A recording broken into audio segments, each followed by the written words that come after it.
Corbier, le camarade de Dorothée est décédé. Retour sur sa descente aux enfers après la fin de l'émission. Figure incontournable de l'émission Club Dorothée dans les années 90, François Corbier est décédé dans la nuit de samedi à dimanche à Évreux. Il avait 73 ans. Il laisse toute une génération de fans en deuil. C'est sur Twitter que Jean-Luc Azoulay, producteur du Club Dorothée, a annoncé la triste nouvelle: Corbier nous a quittés cette nuit.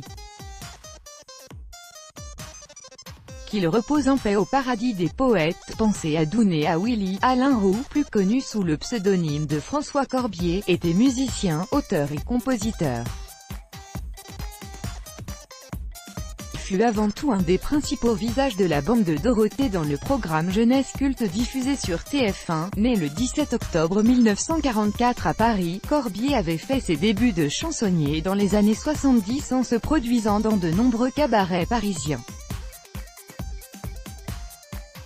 Repéré par Jacqueline Joubert, directrice de l'unité jeunesse d'Antenne 2, l'artiste était devenu musicien sur Récréa 2 aux côtés de Dorothée.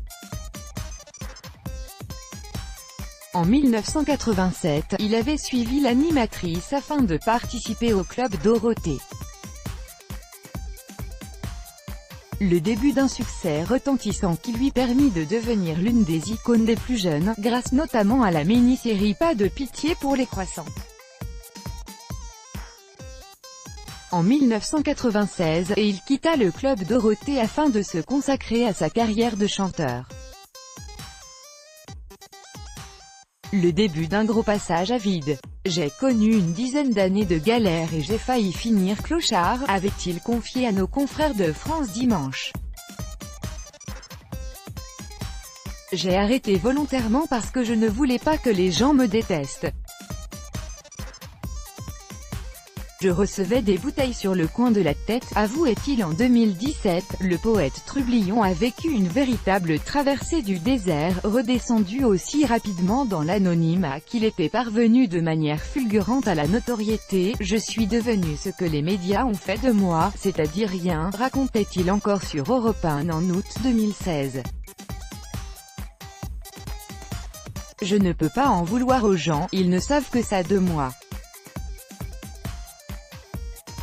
Lorsque quelqu'un dans la rue me reconnaît, ça arrive encore, on vient me dire « Monsieur Corbier, on vous aime beaucoup, et comment va Dorothée ?» Je ne peux quand même pas envoyer promener les gens, témoignait le chansonnier qui a bercé l'enfance de nombreux téléspectateurs. Sans amertume, Corbier n'a jamais pu se défaire de l'étiquette du Club Dorothée. Cela ne l'avait pas empêché de sortir une série d'albums dans les années 2000 et de chanter sur un dernier disque en 2015, Vieux Lion. Une voix que ses fans seront ravis de redécouvrir. Crédit photo, CEDRIC Perrin, DESTIMAGE. Chaque jour soyez le premier à recevoir l'actualité gala dans votre boîte mail. Recevoir, veuillez saisir un email valide. Vous devez accepter les conditions générales d'utilisation du site Corbier.